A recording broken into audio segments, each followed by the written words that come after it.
In the stillness of a cold December night in 2000, the quiet district of Kamisoshigaya in Tokyo lay unaware of the horror about to unfold. A single scream might have pierced the silence, but no one heard it. Inside a modest two-story home, a family of 4 slept soundly, their lives intertwined with the dreams of a new century. But by dawn, the Miyazawa family, father Mikio, mother Yasuko, daughter Niina, and son Rei, would be gone, their lives extinguished in a brutal, inexplicable act of violence. The killer left behind a trail of evidence so abundant it seemed to mock the police. Fingerprints, blood, clothing, even feces. Yet, despite this mountain of clues, the case remains unsolved, a haunting enigma that has gripped Japan for over 2 decades. What kind of monster could commit such a crime and vanish into the night? Background and setup: Kamisoshigaya, a serene neighborhood on the outskirts of Tokyo, was a place where families once thrived. By the year 2000, however, the district was changing. The relentless expansion of Tokyo's urban sprawl had begun to swallow this once bustling community. Gentrification and development pressures pushed residents out, as developers eyed the land for projects like the expansion of Soshigaya Park. By December, only 4 homes remained in the area, standing like stubborn holdouts against the tide of progress. Among them was the Miyazawa household, a family whose lives seemed ordinary yet were marked by quiet resilience. Mikio Miyazawa, 44, was a dedicated father and professional, known for his congenial nature. His wife, Yasuko, 41, was a devoted mother and tutor who ran a cram school from their home, helping children excel in their studies. Their daughter, Nina, 8, was a bright and curious girl, while their son, Rei, 6, lived with a developmental disorder that required extra care. The Miyazawas were a tight-knit unit, well-liked by neighbors and colleagues. Mikio was the sort of man who got along with everyone, a friend later told police. He wasn't the type to make enemies. Yasuko, too, was admired for her patience and commitment to her children's education, particularly Rei's well-being. The family's home was unique, a duplex of sorts, with one half occupied by the Miyazawas and the other by Yasuko's mother, Haruko, and occasionally her sister and brother-in-law. The house stood adjacent to Soshigaya Park, a fact that would soon take on chilling significance. The Miyazawas had already sold their land to the city, which planned to incorporate it into the park's expansion. But Yasuko, concerned about how a move might affect Rei, had delayed their relocation. She wanted stability for her children, a decision rooted in love, but one that would place them in the path of a killer. On December 30th, 2000, the day began like any other. The Miyazawas ventured to shops near Chito's Karasuyama station, preparing for New Year's celebrations. They returned home, shared a meal, and settled in for a quiet evening of television before bedtime. It was a scene of domestic normalcy, the kind that families across Japan cherished as the century turned. But as the clock ticked past 11 o'clock p.m., something sinister approached through the shadows of Soshigaya Park: the crime. Under the cover of darkness, a lone figure moved silently through the park, his steps deliberate. He scaled a fence in the Miyazawa's backyard, possibly using a tree for leverage, as broken branches later suggested. His target, a second-floor bathroom window, left unsecured. Removing the screen, he slipped inside, his presence undetected. The house was quiet, the family asleep, unaware of the intruder now standing in their home. The first to fall was 6-year-old Rei, sleeping alone in his bedroom near the bathroom. The killer, without hesitation, strangled the boy as he lay in bed, his small frame offering no resistance. Rei's death was silent, a chilling prelude to the violence that would follow. The intruder then moved through the house, his intentions unclear but his actions methodical. Mikio, still awake on the first floor, was finishing work when he likely heard a disturbance.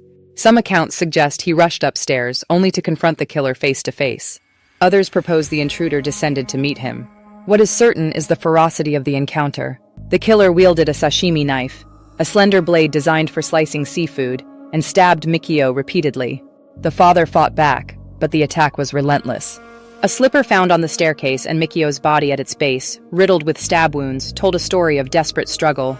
A fragment of the sashimi knife, broken during the assault, remained lodged in his skull. The killer's rampage continued to the attic, where Yasuko and Nina slept on a futon. Bloodstains on the bedding suggest they were attacked in their sleep, caught off guard. The intruder, his sashimi knife now broken, retrieved a kitchen knife from downstairs to finish his gruesome task. Yasuko and Nina fought to escape, reaching for the foldable ladder connecting the attic to the second floor, but their efforts were in vain. Their bodies were found huddled together at the top of the stairs, Yasuko's wounds reflecting a fierce battle, Nina's missing teeth and severe injuries indicating she endured the final brutal moments. The 8-year-old was the last to die, her small body bearing the weight of the killer's rage. What followed was as bizarre as it was horrifying. The killer did not flee. Instead, he lingered in the house for at least 2 hours, navigating around the bodies of his victims. In the kitchen, he rummaged through the fridge, pulling out tubs of ice cream and barley tea, possibly even melon. He didn't bother with a spoon, squeezing the ice cream containers and biting directly into them, leaving saliva and fingerprints. He found the family's first aid kit, bandaging a cut on his hand sustained during the attack, leaving bloodied bandages behind. He used the second-floor bathroom, defecating without flushing, and wiped his hands on a towel, smearing more blood. He rifled through the family's documents, dumping a drawer's worth into the bathtub. At 1:18 a.m., he turned on Mikio's computer, created a new folder, and reportedly visited a local theater company's website. Some accounts even claim he napped on the sofa, though this remains disputed. When he finally left, sometime before dawn, he abandoned his jacket, hat, shirt, scarf, fanny pack, gloves, and both murder weapons, leaving a trail of evidence that seemed almost defiant. Investigation. The next morning, at around 10:30 a.m., Yasuko's mother, Haruko, grew concerned when her calls to the family went unanswered. She entered their home and was met with a scene of unimaginable horror. Mikio's body at the base of the stairs, blood pooling around him. Shocked, she called the police, who arrived to find a crime scene unlike any other. It was a mountain of treasure, a senior official later recalled, referring to the abundance of evidence. Fingerprints, shoe prints, DNA from blood, saliva, and feces, and a collection of discarded clothing promised a swift resolution. Yet this treasure would prove to be a curse.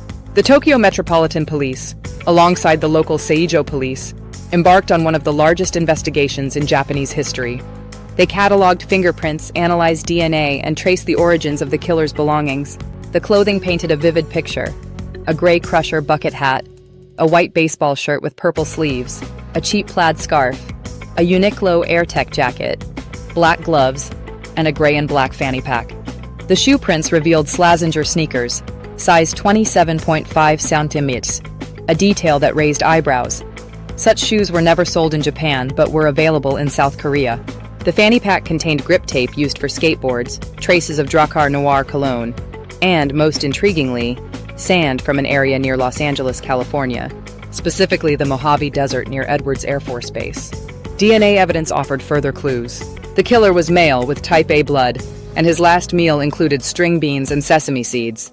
His fingerprints, however, yielded no matches in Japan's criminal database, suggesting he had no prior record. The DNA profile indicated mixed ancestry, a mother likely from Southern Europe and a father with East Asian markers, present in 1 in 4 Koreans, 1 in 10 Chinese, and 1 in 13 Japanese. Japan's strict personal information laws complicated matters, as DNA results were handled internally and not publicly disclosed, with much of what reached the media coming from leaks. The police pursued every lead. They collaborated with South Korean authorities to check fingerprints against their national database, required for all visitors and citizens over 17, but found no matches. The sand from California prompted speculation about a U.S. connection, possibly military, given its proximity to Edwards Air Force Base. Eyewitness accounts added layers of mystery. A taxi driver reported picking up 3 men near the crime scene, one with a bloodied hand, though evidence suggested a lone killer. Nurses at a medical center near Tobu Nikko Station, hours from Setagaya, recalled treating a man in his mid-30s with a deep hand injury the day after the murder, but he refused to explain its cause. The investigation also explored the killer's behavior. 2 handkerchiefs left at the scene, one intact, one with a hole cut in the middle, puzzled detectives. Some theorized the hole allowed the killer to grip the knife without leaving prints, a technique used by fishermen, though this seemed inconsistent with the fingerprints left elsewhere. The brutality of the murders, particularly against Yasuko and Nina, suggested a personal motive, yet the family had no known enemies. A noise complaint Mikio filed against local skaters at Setagaya Park fueled speculation, but interviews with skaters yielded nothing substantial. Theories proliferated. One posited the killer was a U.S. serviceman, possibly stationed at Yokota Air Base, an hour from Setagaya, whose mixed ancestry and familiarity with Japan explained his comfort in the house. Another, proposed by journalist Fumiya Ichihashi, suggested a South Korean ex-military hitman, hired by developers frustrated by the Miyazawas' delayed move. A third, more far-fetched theory stemmed from a chilling 2chan post by a self-proclaimed 13-year-old boy, Mr. Koremitsu, expressing a desire to emulate the Oita family murder case. Posted just days before the crime, it raised the possibility of a juvenile killer, though the physical demands of the crime made this unlikely.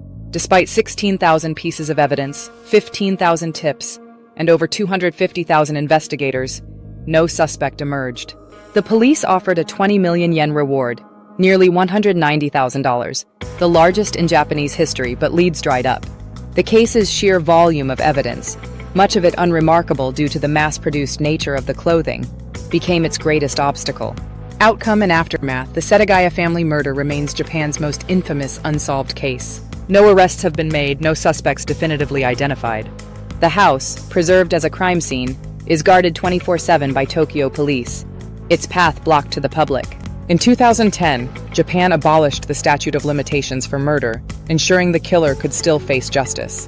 Yet 24 years later, the case is no closer to resolution.